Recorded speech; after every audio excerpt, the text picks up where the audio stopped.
सर्वात प्रथम तर सर्वांना नमस्कार. मराठी स्टोरी कॉर्नर चॅनलमध्ये तुमचं खूप स्वागत आहे. आज आपण संत बाळूमामा यांची कथा पाहणार आहोत. संत बाळूमामा मुंबई राज्यात व सध्या कर्नाटक राज्यात असलेल्या बेळगाव जिल्ह्यातील चिक्कोडी तालुक्यात अक्कोळ हे गाव आहे. या गावातील श्री मायाप्पा आरभावे व त्यांची पत्नी सत्यवा या सात्विक धनगर जोडप्यांच्या पोटी बाळूमामांचा जन्म झाला. हा दिवस सोमवार अश्विन शुद्ध द्वादशी शके 1814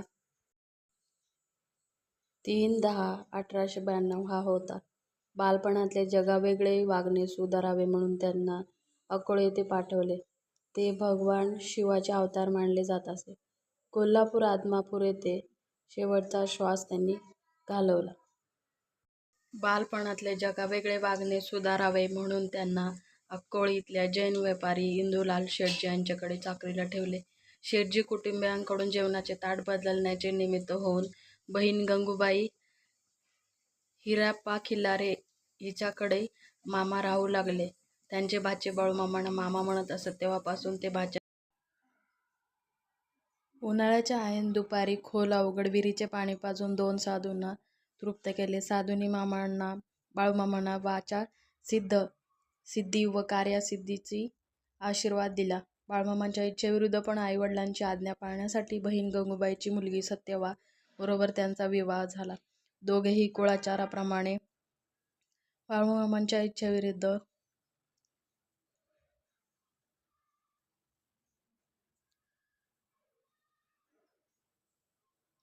बकरी चारत असताना "अरे बाळू, तू गुरु करून घे.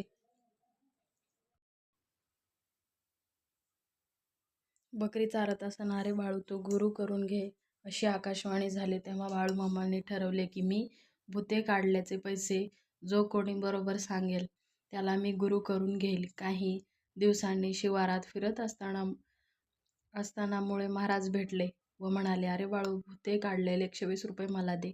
हे उद्गार ऐकून मामांनी गुरु म्हणून मुळे महाराजांचे पाय धरले.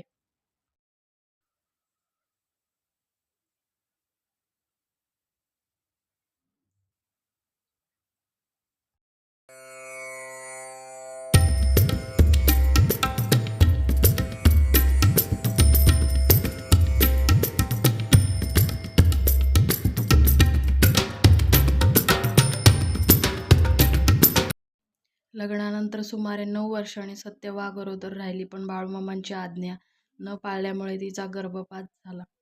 तेव्हापासून त्यांनी पत्नीचा त्याग करून जगाचा संसार आपला मांडला.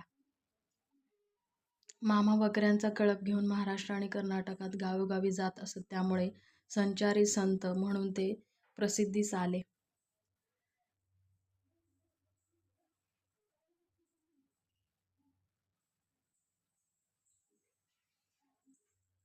कीर्ती किंवा प्रसिद्धीसाठी त्यांना हाव अपेक्षा नव्हती. भक्तांच्या भल्यासाठी, कल्याणासाठी प्रसंगानुसार कीर्ती किंवा प्रसिद्धीसाठी त्यांना हाव अपेक्षा नव्हती. भक्तांच्या भल्यासाठी, कल्याणासाठी प्रसंगानुसार त्यांनी काही चमत्कार घडवले. पंचमहाभूतावर त्यांची सत्ता होती. कानडी व मराठी ग्रामीण बोलीभाषेत ते सर्वांना न्याय, नीती, धर्मचरणाचा उपदेश करीत असत. प्रसंगी शिव्या देत. त्यांच्या शिव्या म्हणजे आशीर्वादाच्या ओव्याच असत.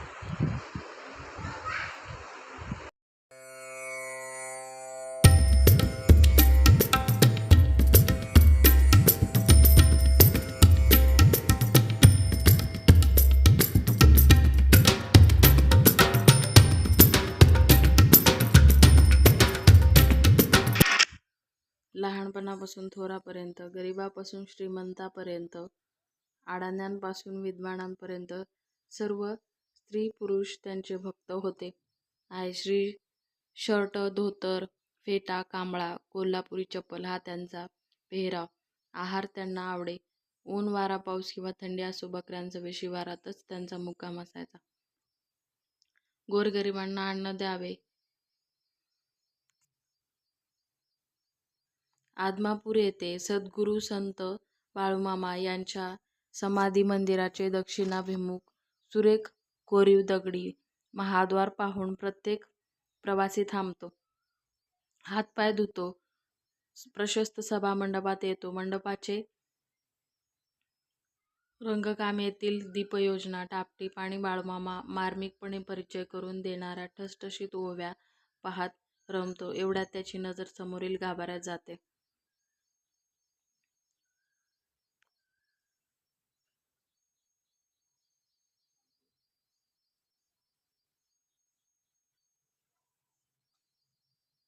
पूर्ण आकाराची बाळूमामांची प्रसन्न मूर्ती पाहून प्रत्यक्ष पाहिल्याचा आनंद अनुभवतो. नकळत हात जोडले जातात. बाळूमामांच्या उजव्या हाताला मामांचे सद्गुरू परमहंस मुळे महाराज गारगोटी यांची मूर्ती आहे. मामांच्या डावीकडे श्री विठ्ठल रुक्माईच्या सुंदर मूर्ती असून शेजारी श्री हालसिद्धनाथांची प्रतिमा आहे. गाभाऱ्यात मामांच्या देहावर बांधलेले समाधी आहे. त्यावर पादुका आहेत. जवळ खडावाही पूजलेल्या आहेत. समाधीच्या दोन्ही बाजूस फणा काढलेल्या नागांच्या प्रतिकृती आहेत. गाभाऱ्यात दक्षिण बाजूस मामांच्या निद्रेचा पलंग आहे. सभामंडपात उजव्या बाजूस मामा उपयोगात आणत असलेल्या वस्तूंचा संग्रह प्रदर्शनार्थ ठेवलेला आहे. तसेच मामांच्या विविध प्रसंगातील आकर्षक रंगीत सुंदर फोटोही भक्तांची मन वेधून घेतात. स्नान वगैरे आटोपून पवित्रपणाशिवाय गाभाऱ्यात कोणी जात नाही. बाहेरूनच दर्शन घेण्याची पद्धत आहे.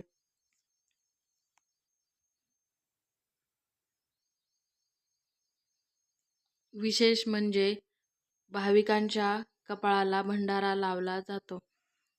येथे दक्षिणा वगैरे काही मागणे जात नाही. मात्र भक्तांनी मामांचा आशीर्वाद मागावा. इच्छेनुसार दानपेटीत टाकावा. भक्तगणांनी आणलेले नारळ भंडाऱ्यासह प्रसाद रूपाने ज्याचे त्याला परत देतात. अर्पण करण्यास काही आणले असल्यास ठेवून घेतात. आपले जेवण आपण घरून आणायचे, मामांना नैवेद्य अर्पण करायचा आणि साष्टांग प्रणाम करून मंदिर परिसरात प्रदक्षिणा घालण्याची अशी पद्धत आहे. असंख्य प्रेक्षणीय उपशिखरे, अनेक मूर्त्या यांनी घडवलेले रंगीत भव्य मोठे उंच पाहत मंदिराच्या प्रदक्षिणा सहज घातल्या जातात. मंदिराच्या दक्षिण बाजूस औदुंबराच्या शांत शीतल छायेत श्री गुरु दत्तात्रयांची मूर्ती असून त्यांचेही दर्शन घेऊन प्रदक्षिणा घालतात. मंदिरामागे दुमजली सिमेंट कॉन्क्रीटची धर्मशाळा आहे. प्रवासी यात्रेकरू आणि उपासक यांची तात्पुरती मुक्कामाची सोय होत असते. मंदिराच्या समोर भरपूर मोकळी जागा आहे.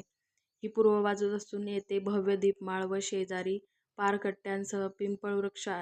येथूनच जवळच आदमापूर गाव आहे.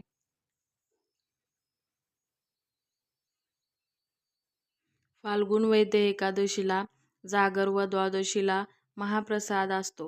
लाखो लोक लाभ घेतात. त्रयोदशीला पालखी, घोडा यांसह मिरवणूक मरगुबाई मंदिरात जाऊन गावभर फिरून विहिरीवरून मंदिरात येते. यावेळी भक्तांना प्रत्येक घरातून आंबील, सरबत, फराळ दिला जातो. ढोलांच्या गजरात, गगनभेदी आवाजाने, भंडाऱ्याच्या उधळण्याने एका आगळ्यावेगळ्या मांगल्याची प्रचिती येते. सकाळी 9 ते दुपारी 4 वाजेपर्यंत हा कार्यक्रम चालतो. लागलीच अमावास्या आलेली असते. अमावास्येला वारी समजून येण्याची पद्धत आहे. रविवारी वारी करणाऱ्या भक्तांची ही संख्या खूप मोठी आहे. सर्वांना नाचणीचे आंबील प्रसाद म्हणून दिले जाते. कॅल्शियमयुक्त, सकस, जीवनयुक्त नाचणीचा प्रसाद हे इथले वैशिष्ट्य होय. एकादशीला निरनिराळ्या गावावरून भजनी मंडळी येऊन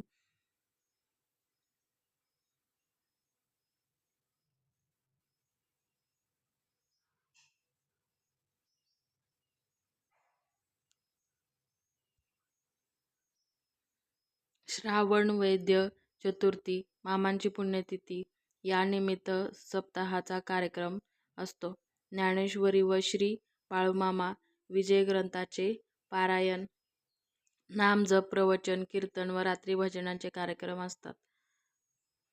भाद्रपद अमावास्या घटस्थापनेपासून दसऱ्यापर्यंत नवरात्र उपासकरी मंदिरात नामजप, भजन आदी कार्यक्रम करत असतात.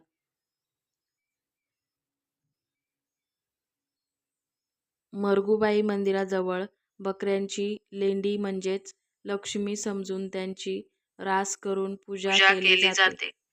मरगुबाई मंदिराजवळ बकऱ्यांची लेंडी म्हणजे लक्ष्मी समजून त्यांची रास करून पूजा केली जाते. यावेळी दूध ओतू घालवण्याचा कार्यक्रम केला जातो. बकऱ्यांना ओवाळून पूजा करून नंतर बकरी बुजवण्याचा कार्यक्रम झाल्यावर महाप्रसाद होतो. इतर ठिकाणी असणाऱ्या मामांच्या सर्व बकऱ्यात असाच कार्यक्रम केला जातो.